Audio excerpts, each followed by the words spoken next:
Ngayon lang ako uli pumunta sa PSA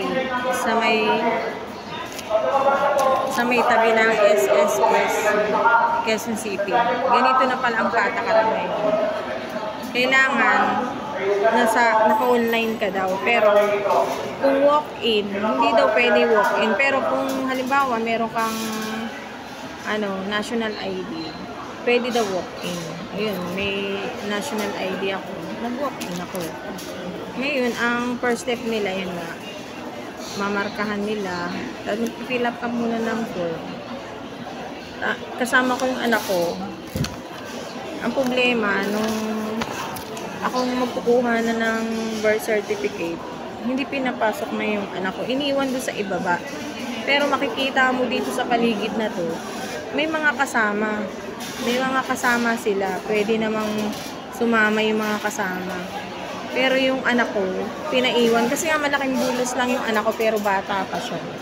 Hindi nila pinasama ng guard. Ngayon, hindi ako mapakali, bumaba na ako dun. Kasi releasing, sa second floor pa yun.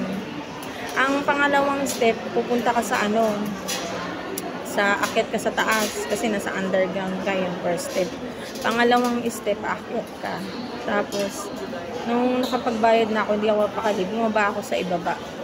Tapos, gusto ko nga isama yung anak ko, nag-ano ko sa guard. Ayaw papasukin talaga yung anak ko kasi nga daw, papagalitan nga daw sila. Ngayon, ang diskarte nyo dapat yan, kung kasama nyo yung anak nyo, dapat may national ID din yung anak mo para, tapos may transaction din siya. Pero, ang kukuhanan ko ng birth certificate, yung anak ko. Dapat dalawa kayo na may hawak na resibo para makapasok din yung anak mo.